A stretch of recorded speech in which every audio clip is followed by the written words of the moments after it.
बड़ी भीड़ भाड़। इन्होंने कहा भाई इतनी भीड़ कैसे कि अल्लाह वाले का विशाल हो गया है, इंतकाल हो गया। उन्होंने अपनी हयात जिंदगी में ऐलान कर रखा था कि जो मेरे बाद विशाल मेरे जनाजे को कांदा देगा वो जन्नती हो जाएगा। लोगों ने घरों में ताले डाल दिए जन्नत खरीदने के लिए, अल्लाह वाले के जनाजे को कांदा दे, इसलिए इतनी भीड़ भाड़ है।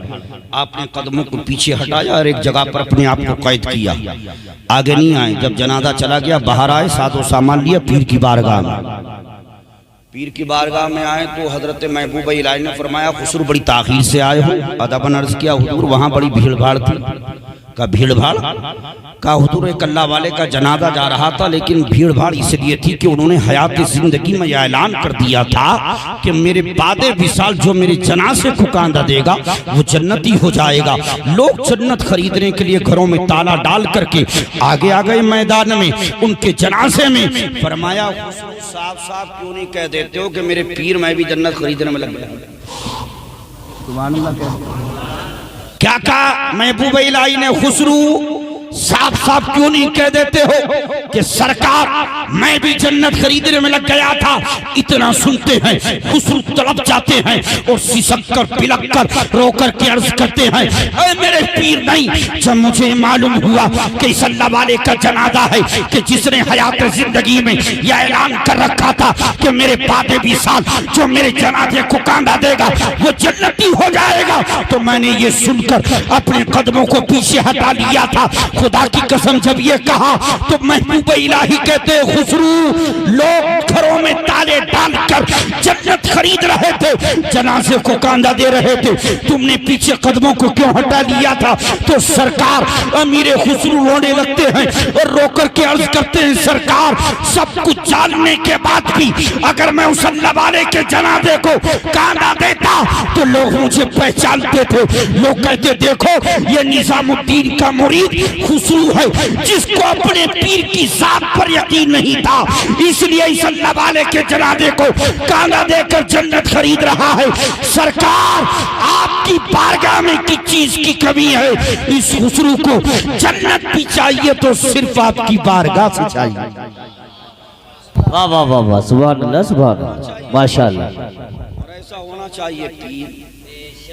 लेकिन खुदा की कसम इतनी पावर वाला पीर भी जब कलियर शरीफ आता, क्या बात है, वाह वाह वाह। अलाउद्दीन साबिर पाक की बारगाह में आता तो साबिर पाक जिस अमामे को अपनी चहीते हाफिज शमशुद्दीन के सर पर लपेटते थे उसको निजामुद्दीन औलिया अपने हाथों में अदबन लेकर खड़े हो जाते थे।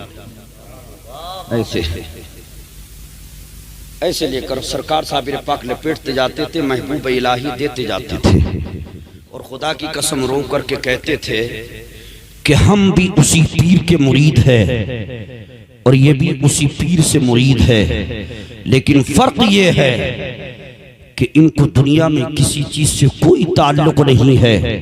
इन्होंने पैदा होते ही अपना ताल्लुक अपने खुदा से रखा। मतलब ये है कि हमने तो शादी भी की, हमारे बीवी भी हैं, बच्चे भी हैं, खानदान भी है, लोगों को आना जाना भी है, बातचीत भी है, सोना भी है, लेकिन ये अलाउद्दीन साबिर है कि ना बीवी ना बच्चे ना रोटी ना बोटी ना नींद ना शोहरत ना दौलत, बस सिर्फ अपने खुदा से लौ लगा रखा।